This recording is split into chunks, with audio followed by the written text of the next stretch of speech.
I've spent a decade taking a bite out of conspiracy theories, unraveling urban legends, and grappling with worldwide top secret issues. I've even racked up some of their awards. Wow, I mean, first of all, what a question. Journalism is about telling the truth, all while ferreting out the bottom line. I'm a Harrison Hellraiser. My mission is to inform viewers Who want to get to the truth within the unknown. on all topics, controversial, bizarre, and taboo. You've taught generations how to view the world in a positive way. Yes, I have. I know that, and your humility is the part that's really exciting. Interviewing movers and shakers, agitators and muckrakers. That doesn't answer my question. That is all I'm answering. With me as your guide.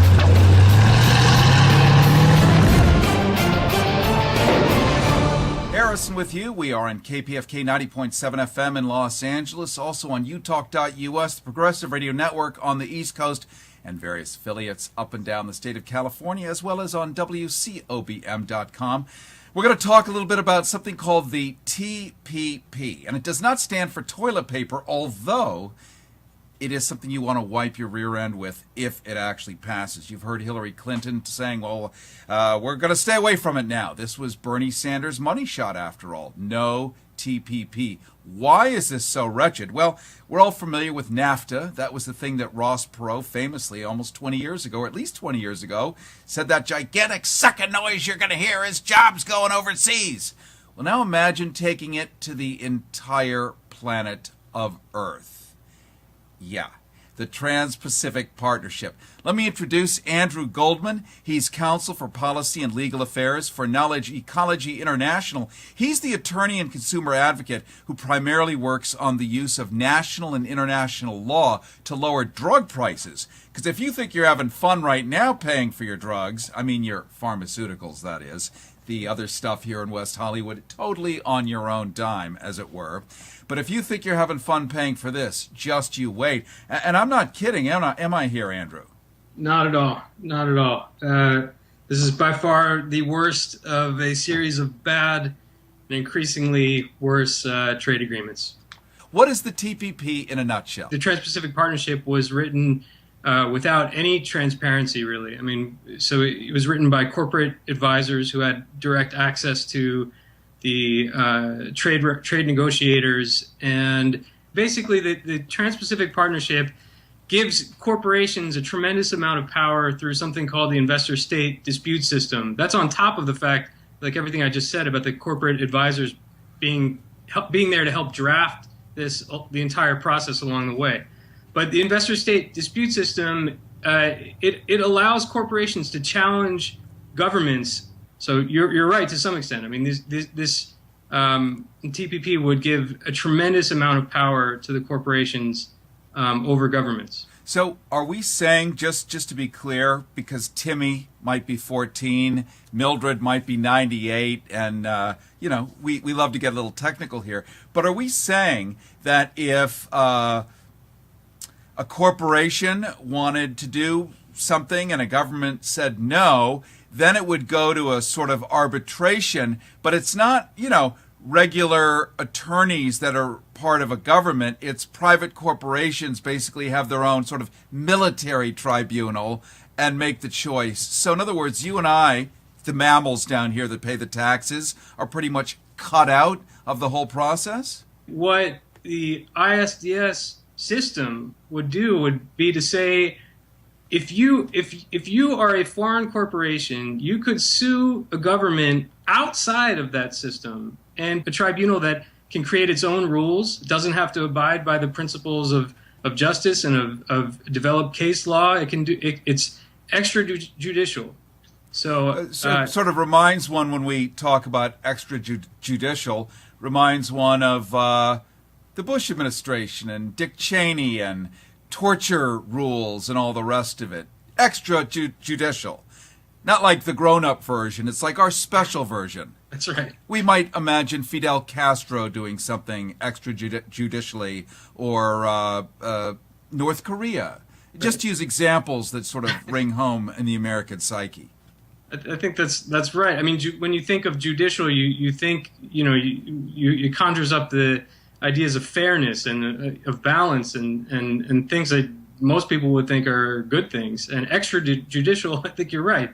It has connotations of unfairness, of lack of transparency, and in this case, I really do think it's very beneficial to the corporations. It's not beneficial to taxpayers and to governments and being able to, create your own laws and have principles of sovereignness help lead the way.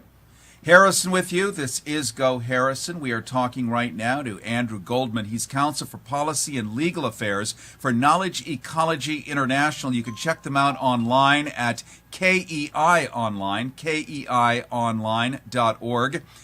He's the attorney and consumer advocate who primarily works on the use of national and international law to lower drug prices. And let's end on this, Andrew. So now what?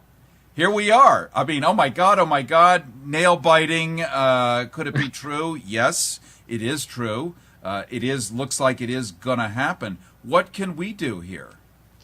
Well, I think there is still a hope that this will not happen. President Obama has recently indicated that he will seek a vote on this probably during the lame duck session after the election.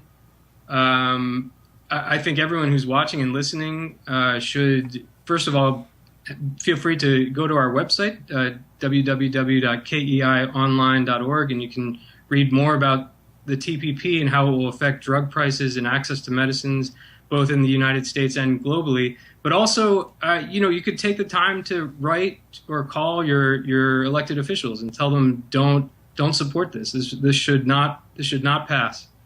Faxes they come out as printed piece of paper and cannot be ignored. So really, we shouldn't be passive.